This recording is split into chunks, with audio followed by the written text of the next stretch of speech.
Some Fox News podcast kind of implies you are the left's version of a groyper. That's so awesome. You know what's funny about this? Like, calling me the left's version of Nick Fuentes immediately and automatically shows that there is like an asymmetry of morality between the right and the left. Because if the scariest guy, if the most frustrating, scariest guy on the left is a guy who's saying like, there are certain lessons we can learn. All countries have issues, but there are certain lessons we can learn from fucking China in terms of development, or everyone should have healthcare. Everyone should have free college education. And that the reason why you can't get it is because capital owners have designed this system to ensure that they are maxing out, ensure that they're profit maxing. If that's the most extreme version of the left, and the most extreme version of the right is just like a dude trying to do the Holocaust again to everyone. Yeah, I feel like maybe there is a very interesting imbalance in the scales here. You can't sincerely look at these two different people. And then on the one side, you got a dude who's like, yeah, everybody should have healthcare. That's crazy that like in the richest nation on the planet, 700,000 people are going to sleep outside. Like, that's unacceptable. And we need to fix that. We need to fix that with like a stronger government. Is as terrifying to some people on the right, if not even more terrifying to some people on the right, than a person straight up saying that they like Adolf Hitler. Oh, LEVY is mad. Oh, it's because of the Gal Gadot stuff. What's the difference between Hasan Piker and Nick Fuentes? Just read the quote in Fuentes' voice. It's the same hateful anti-Zionist rage. Yashar Ali defends me, says there's actually a big difference between the two, and I think you're making a big mistake by conflating them. And this doesn't mean you need to agree with or endorse Hasan, but there's a difference. Yes, but is the difference significant enough to justify one getting a spread in a major magazine and virtually no pushback from the left? Yes, it is, as a matter of fact. Yes, there is a difference between anti-Zionism and anti-Semitism. And I'm glad that there are at least some people who recognize that, because the reality of the matter is we're getting anti-Zionism whether these guys want to fucking agree to it or whether these guys recognize it or not. The difference is, will we have a non-anti-Semitic anti-Zionism, which is simply anti-Israel due to Israel's policies, due to Israel's like ethnic cleansing of the Palestinians, or will we be getting an anti-Semitic version of an anti-Israel, anti-Zionist sentiment in this country? And the more people conflate these things, the more people conflate these two, the more they make people lean into the second version. And it's very, very frustrating that a lot of people don't understand it. I'm anti-Israel because I'm anti-fascist. I'm anti-Israel because I abhor racism. Like, Nick Fuentes wants there to be an Israel-style situation here in America for white people. I don't want that. I don't want that Israel-style apartheid structure to exist anywhere around the world. That's the difference. This guy is apparently saying I'm like the Nick Fuentes of the left. Ezra, I would say you should be cleaning up your own house on the left and fighting the pikers. That's funny. Of that political movement. So they have come under pretty withering and often I find very unconvincing attack from those people. How dare you support abundance? We want socialism. They view it as a betrayal ideologically. So he's taken a lot of incoming for that. And recently he's been, I guess, trying to get back in their good graces. So he was really pushing the government shutdown. He was very angry at the Democrats for ending their government shutdown. And now he's talking about, you know, how terrible the groypers are on the right. And in doing so, in the podcast, Ezra Klein cites positively a guy called Hasan Piker as some sort of arbiter, I guess, of whether or not the groypers are odious. And they...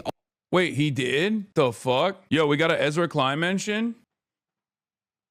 I didn't realize. When did Ezra Klein speak positively about the boy? I didn't see that. I did see him hit the Zoran is actually very good.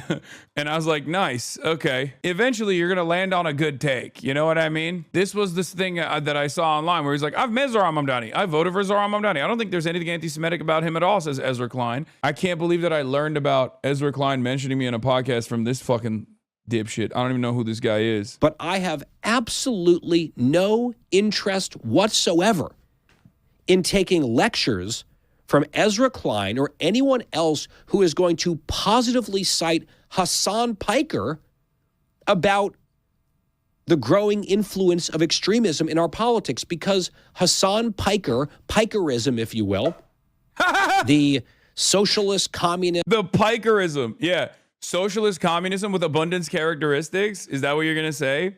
whether it be on the, small a abundance, the normal term for pikerism, Marxist, Leninist, socialist, socialism with abundist characteristics like luxury goods, the existence of luxury goods, not Veblen goods necessarily, but luxury goods for all. And also on top of that, a high emphasis on development. Does he know I'm a Twitch streamer? Like, that's so funny. Oh, Jesus Christ. Pro-terrorism, pro-Hamas, dirtbag left. They are the... Okay, one aspect of this that I think is really funny is that the pushback against people like myself of this sort from the right, does that remind you of something? It's unironically a good thing to have Republicans behave like this because they also sound like a bunch of little babies, okay? They sound like a bunch of little babies. But interesting that these lefty journalists and others are saying, well, yeah, those people are terrible, but if we have people like that on our side, I kind of like the cut of their jib. This Piker guy, he's got muscles. He dresses well. He's got a following. We need this, I guess, to win. And you see how they justify laundering someone like that while insisting that the other side must take out its trash. And I just have no interest hearing any of that from Ezra Klein or any of these people. And you might say, well, is it really the same? Yeah, it's the same. Hasan Piker has just spent the last several days, it seems, in China, sucking up at every opportunity to the Chinese Communist Party and regime. He was in Tiananmen Square, where the commies famously killed a bunch of people. And he was there just basically waving the flag on behalf of the communist regime. I mean, after all, he is a communist.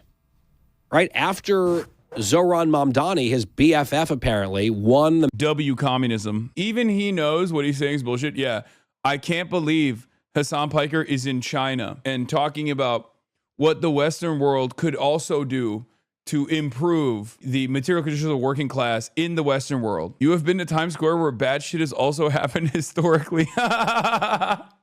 That's true. Do you want him to go to Vietnam where the capitalists famously killed a bunch of civilians? No, he wants me to go to Vietnam.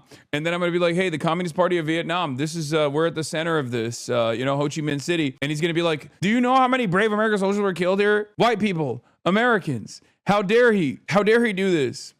This is unacceptable. Hasan in China. Wow, trains. It would be nice to have trains back in the USA. Exactly. Tiananmen Square, the Times Square of China. Okay, yeah, that's disrespectful. Bro, so stupid. It's literally this. How can they say these are the same? Yeah, the left is having a conversation about expanding food and healthcare coverage amid a recession, and the right is talking about how low they can draw the line for pedophilia. Tell me it's hard to see which side is fucking evil. Like, even with the most base-boosted version of these ideologies, there is a reason why people are unafraid to call themselves socialists and communists, even in a country like the United States of America that has waged war against communism, as opposed to the fact that many people are, at least until, at least for now, still worried about the moniker of Nazism and fascism. And that is because fascism is an objectively evil, repulsive ideology, an ideology that revolves around the eradication of entire subsects of society simply on the basis of their ethnic identity, simply on the basis of their nationality, simply on the basis of their religious beliefs, simply on the basis of their race. These inalienable qualities must be forcibly excised from society. That is at the root of fascism. That is the reason why fascist ideology is an inherently suicidal ideology. There's an inevitability to the end of fascism, no matter how much fascists think that they can keep it going, because it's a constant struggle to just destroy different outgroups. Socialism is, on the other hand, it's just an economic system, right? It's an ideology that revolves around, obviously there's like a socio-political wing and a socio-political understanding of the world associated with it. Having said that, socialism is a different organization of the economy as opposed to capitalism. It's an evolution of capitalism, just as capitalism was an evolution of feudalism. Capitalism was a welcomed evolution from feudalism and the feudal structures. Liberal capitalism was objectively good when it first, in comparison to how things were. Liberal capitalism was an objectively good evolution away from feudal societies and monarchies and whatnot. Just as socialism, in the way that I see it, is an objectively good evolution from capitalism. The reason why there is a difference, the reason why it's not, you know, inappropriate to say you're a socialist in the same way that it is inappropriate to say you're a fascist. Like, fascists need to hide their power levels, quote unquote. Whereas socialists don't necessarily need to do that. I don't have any fucking issue with that. I mean, there are entire countries that are run with this identity. I mean, China is a country that is run by a communist party, right? There's a communist party in Kerala, which has been able to destroy extreme poverty in India, right? There are very successful communist parties all around the world. I mean, another example is Vietnam. And the way these guys just kind of lean into the danger and the scare, the Red Scare propaganda that has been implemented, it's just not going to continue working in the ways that it did. You could get a lot of mileage out of this kind of commentary and this kind of fear mongering maybe 20 years ago, 30 years ago, but you can't do it anymore. And the reason why you can't do it anymore is because people can see their material realities deteriorating day in and day out. When you are a young guy growing up in the United States of America and you see everything going to fucking shit, and you know, the real movers and shakers in American politics is about like whether or not Trump sucked the former President Bill Clinton's penis. Hasan Piker was an honored guest, it would seem, at the election night party. And we played this clip last week. Here he was lamenting something about fairly recent world history. Cut 5. We are in the heart of the imperial core. This is the country that defeated the USSR, unfortunately. This is the country, America, that defeated the USSR, unfortunately. He's sad that the Soviets lost the Cold War. He's been spending his days in communist China. Yes, the dissolution of the USSR was an unfortunate disaster, not only for the Eastern Bloc, not only for Russia in particular, especially, but also for the world. I will stand on this. You don't even need to like the USSR to agree with this point, by the way, because it is an objective fact. Not only did the material conditions deteriorate dramatically in places like Russia, but the USSR presented a dangerous alternative, one that many social democrats even in Europe used as a threat of a dangerous alternative to actually advance a lot of expansions of the pre-existing social safety nets. There is a reason why, in the aftermath of the dissolution of the USSR, the world, the Western world in general, has unironically collapsed because of the unimaginable success of capital. If you look to the period of the Cold War, while there is many struggles, many countries, including the United States of America, were at the very least looking at the dangers that the USSR presented as an alternative vision for how the world could be constructed, and were objectively terrified by it, which is why capital owners allowed the bourgeois parties in liberal capitalist democracies to at least advance some degree of socialization. Post-Reagan, there is no alternative, and capital is dominating, and we see how wonderful that has been. And this is like the most centrist analysis I can give you, right? But without that level of ideological competition amongst capitalists and socialists around the world, you see what pure capitalism looks like. You see what capital domination looks like. Increased monopolization, increased corporate interest capture of both parties, deregulation, massive economic problems. Housing is purely a speculative asset at this point. And of course, that creates an unaffordability crisis, which creates homelessness, which creates so many other economic problems. This is a new quote from Mr. Piker. Cut 1. I don't have any sort of patriotism in my heart for America, but just in general. I'm not like a very, I care about people. I love that they also try to clip that out of context, but like even clipped out of context, it just straight up shows exactly what I'm saying. I'm like, I'm not a very patriotic person. I'm at Tiananmen Square. I'm talking about like my own personal opinions about patriotism. I'm saying like I'm not a very patriotic person, so I don't fully understand like why people are this patriotic. Why Chinese people are this patriotic. And they are fucking losing their minds over this quote. They're like, oh, he's in Tiananmen Square waving a Chinese flag saying I'm not a very patriotic person, to imply that I'm patriotic for China instead.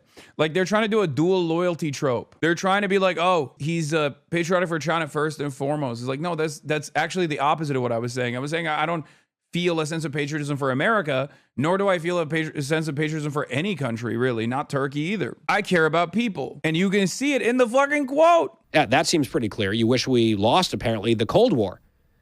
He's not just saying that on his endless live streams, where apparently he zaps his dog with a shock collar if the dog gets up to stretch. Isn't that lovely? But he is on the soil of a foreign adversary country. I do think that this level of anger and resentment will actually end up working in the opposite direction. This is why I said it is not a bad thing that our enemies oppose us. It is a good thing. Like, this guy is very clearly losing his fucking mind over this. And I think if liberals were to see that, they'd be like, yeah, I think you're a little crazy. Okay? I think you are losing the plot a little bit. Maybe we should calm down. Run by a totalitarian communist regime, and he's bragging about his total lack of patriotism for the country that has made him extremely rich. Does he believe in political violence? Yes, he does. I know he claims, oh, no, of course not. No, he wants people to ignore the many things that he says. He lies. Because he said this publicly, cut 3. Kill them. Kill those motherfuckers. And murder those motherfuckers in the street. Let the streets soak in their fucking red capitalist bloods, dude. Yeah, no, that was sincere. You got me. I'm an advocate for that. I'm sick and tired of it. Left-wingers, liberals, you need to be showing your opponent's guts. This is about a debate. Yeah, they cut the, when I say in a video game, in the previous quote, when I'm actually talking to a landlord, ironically enough, a landlord who was a friend of mine. And then also on top of that, this is all the post Charlie Kirk fallout, where like people were doing the clip compies where they were like, he's real violent. What I'm talking about in this quote that they're showing, what I'm talking about is that like liberals need to be more cutthroat. They need to be more cutthroat in debates. Okay, they need to be more cutthroat in debates. They can't be pussying out. You need to be gutting them. You need to be shanking these motherfuckers and letting their intestines just ride on stage. What the is this man? Slice them up, slice them and dice them. Let the streets soak in their bleeping red capitalist blood.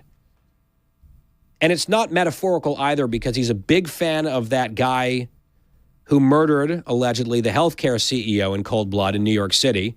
Big fan of that guy.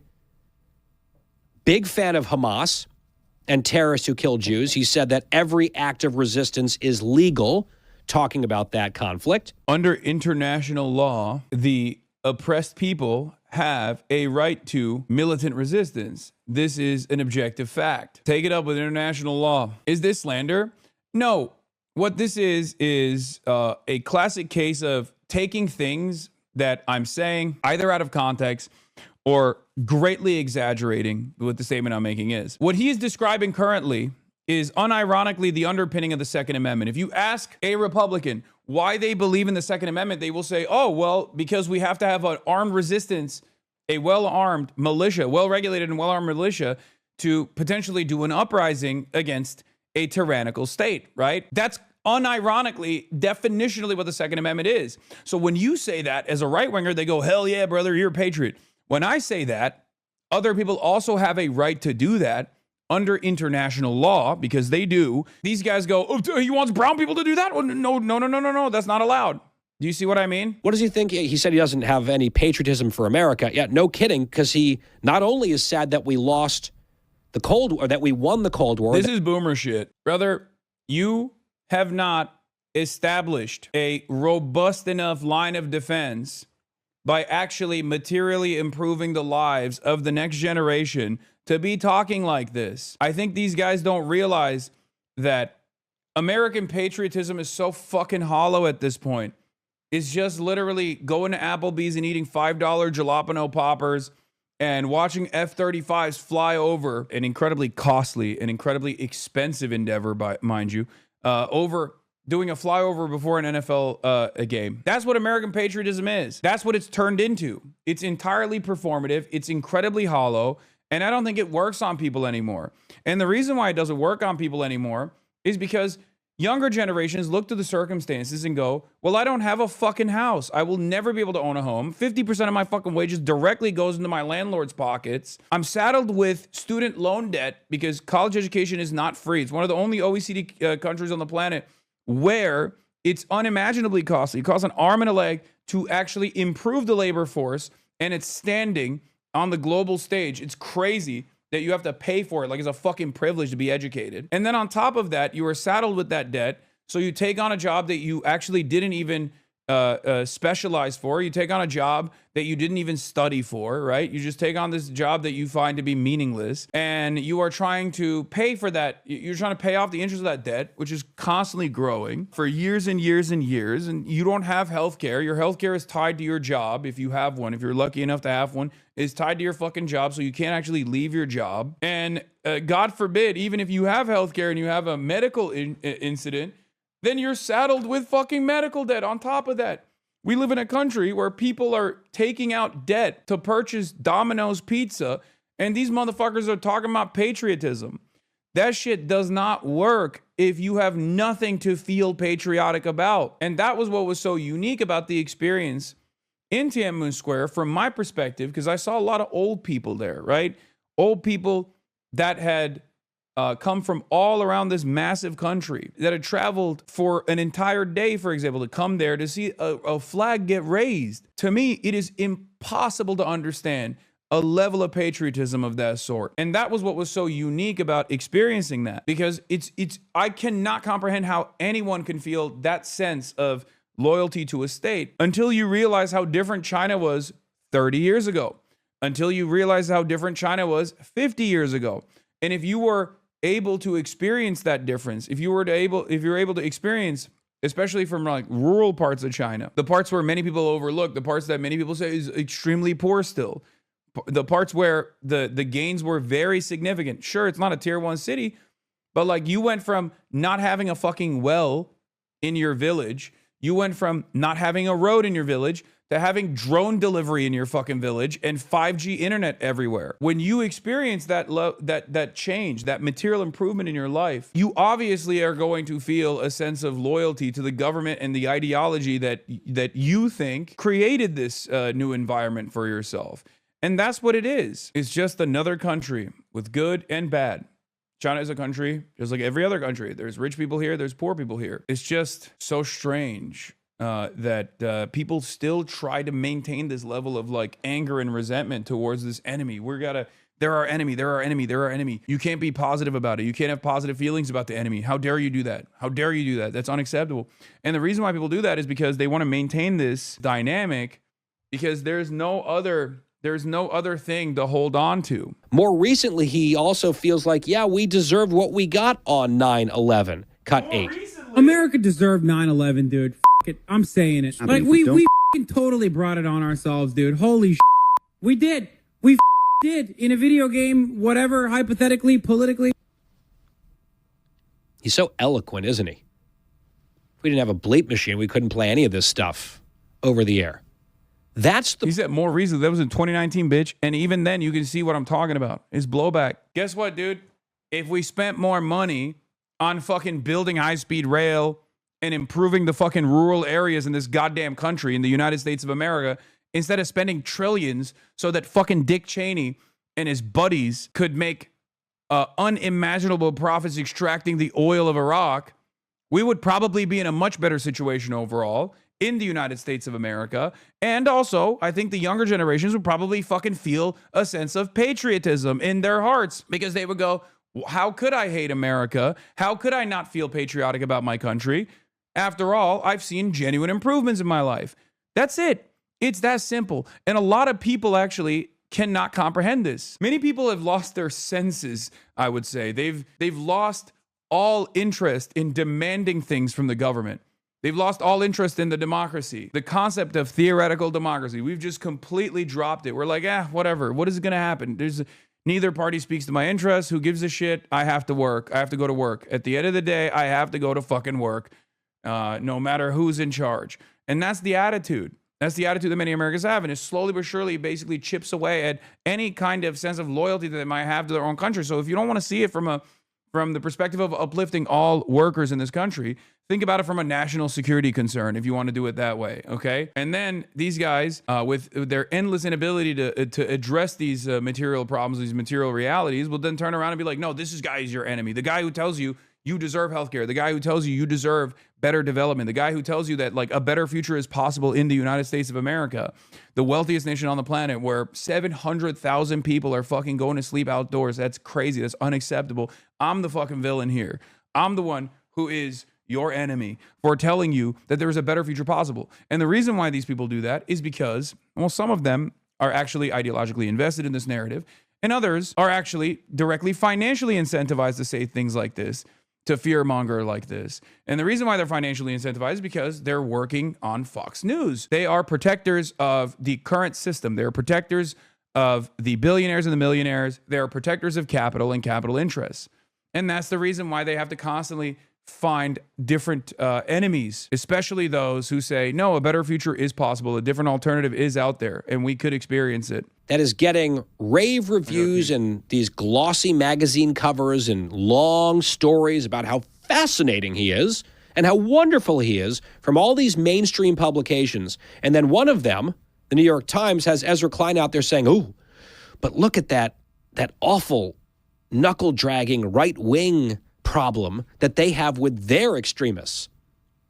And in that podcast episode, he cites the man that you've just been listening to, Hasan Piker, a communist, anti-American, pro-terrorism, dog-torturing lunatic, pro-political violence psycho. He quotes him positively in attacking the Groypers and the problem that the right has. Clean up your own house, sir. The thing is, they don't want to.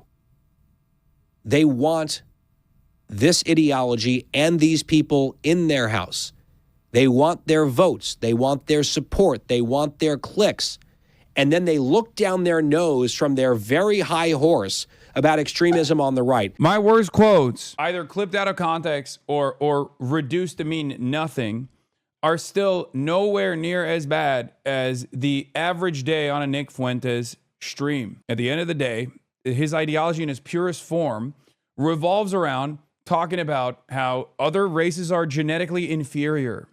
And that is the reason why he spent this entire fucking broadcast talking about like how bad what I have to say actually is, and how scary what I'm saying actually is. Oh, clean up your own house. Every moment that you spend doing that is a moment where you don't have to talk about Nick Fuentes. Nick Fuentes saying that like miscegenation is like when a woman has sex with an animal, right? Like those are the types of things that he said, or denying the Holocaust, things of that nature, like historical atrocities. There's no comparison unless you yourself find yourself to be ideologically close to fascism.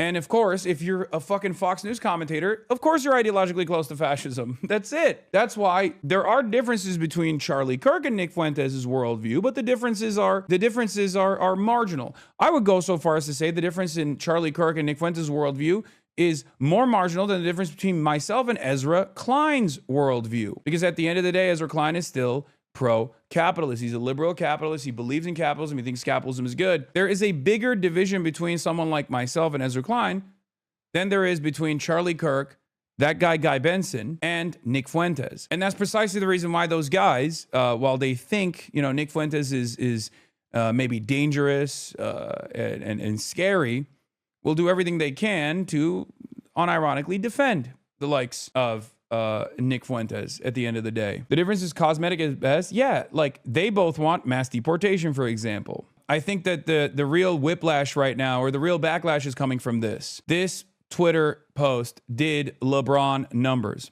And I don't mean LeBron numbers in the way that LeBron James is doing LeBron numbers on Twitter, which is not great. I love watching YouTube golf videos, random I know lol, so cool, which, you know, LeBron was ratioed by friend of the show, Maya Higa. But the post in and of itself is doing LeBron numbers all over the timeline. And one thing I have noticed is that for the first time ever, a major news publication actually presented my quotes and actually presented my worldview. Normally, when the New York Times does a profile, or when all these other outlets do a profile on me, they talk about how hot I am. And while I don't necessarily mind that, they rarely ever get into what my worldview looks like, what my beliefs are. It turns out when you actually do get into what my worldview is or what my beliefs are, and people encounter it for the first time ever and hear me in my own words, rather than filtered through a million different negative associations, rather than filtered in the most negative ways possible, it turns out people actually vibe with it quite a bit. A week after appearing at the center of much media attention at Mamdani's victory party, Hasan Piker gets an unchallenged and promoted write-up in Variety, writing off Israel as an ethno-fascist state and saying Gal Gadot is a part of the sexualization ploy by the Israeli army. Will Miniger, I like Hasan too, but surely this kind of fawning tone and promotion doesn't befit a reporter of your stature. Liberals, I think, needed to actually experience even more political defeats for them to basically realize, like, oh shit, maybe we were lied to by a lot of centrist Democrats about how centrism is actually the method.